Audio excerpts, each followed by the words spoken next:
Hello anime lovers, स्वागत है आपका एनिमे हिंदी एक्सलेंट चैनल पर। और आज हम शुरू करने वाले हैं एक नए एनिमे को। इसका नाम है डेंडाडन, जिसका लोग बेसब्री से इंतजार कर रहे थे। यह एनिमे काफी मजेदार और हटकर है, लेकिन बच्चे लोग इसे ना देखे तो चलिए जानते हैं इसकी कहानी। एपिसोड नंबर 1 के साथ कहानी की शुरुआत होती है मोमो अयासो नाम की एक लड़की से, जो कि अपने बॉयफ्रेंड से परेशान हो चुकी है क्योंकि वो एक नंबर का लीचड़ है। वो डेट पर जाने के लिए भी मोमो से पैसे मांगता है और अब मोमो मना करती है तो वह उसे लो होटल जाने को बोलता है, लेकिन उसके पैसे भी मोमो को ही देने पड़ेंगे। अब यह बात सुन मोमो गुस्सा हो जाती है और उसे खींच कर एक लात मारती है, पर उसके सामने वो काफी कमजोर थी तो वह लड़का मोमो को ही नीचे गिरा देता है और उससे ब्रेकअप करके चला जाता है। मोमो अब यह बात अपनी सहेली को बताती है, जो कहती है कि अच्छा हुआ वो लड़का एक नंबर का था, पता नहीं मोमो ने उसमें क्या देखा, जिस पर मोमो कहती है कि वो उसके फेवरेट एक्टर केंटा काकुरा जैसा दिखता है और उसे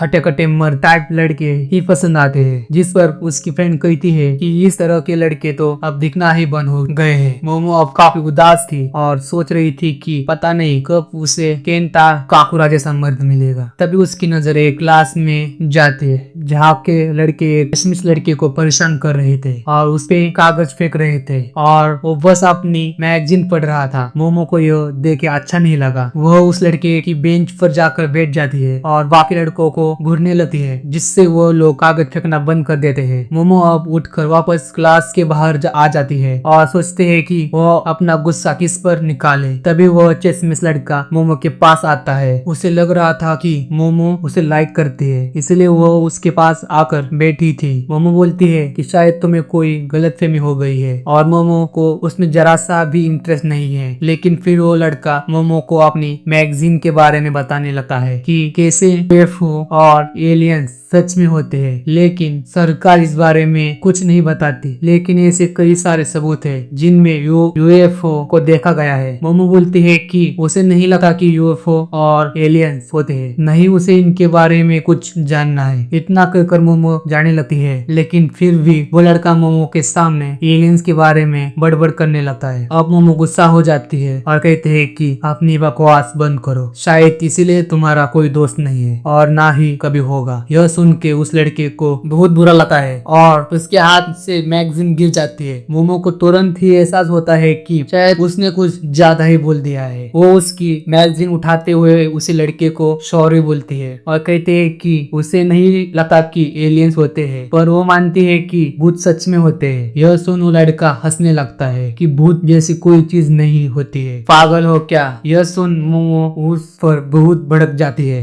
दोनों अब लड़ने लगते हैं। मोमो का कहना था कि भूत सच में होते हैं और एलियंस नहीं। वही उस लड़के का मानना है कि सिर्फ एलियंस ही असली होते हैं। उन्हें लगता है लड़ते हुए मोमो की फ्रेंड देख लेती है और उन्हें लगता है कि मोमो को अपना नया बॉयफ्रेंड मिल गया है और उन दोनों की जोड़ी काफी अच्छी लग रही थी। मोमो अब उस लड़के को चैलेंज करते हैं कि वह किसी भूतिया जगह पर जाकर दिखाए और अगर उसे वहाँ भूत दिखाई देता है तो वह मोमो को नौकर बना रहेगा। जिस पर वो लड़का भी कहता है कि मोमो उसकी बताई जगह पर जाकर दिखाएगा और अगर उसे वहाँ एलियंस दिख गए तो मोमो को उसकी नौकर बनना होगा। दोनों को शर्त मंजूर थी। अब रात के समय मोमो नागी जनरल हॉस्पिटल पहुंच जाती है, जो कि कई सालों से बंद पड़ा था। मोमो ने उस लड़के का निकनेम को कल्ट कून या ओकारू रख दिया था। ओकारू कॉल पर मोमो को बताता है कि यह हॉस्पिटल एलियंस का अड्डा है।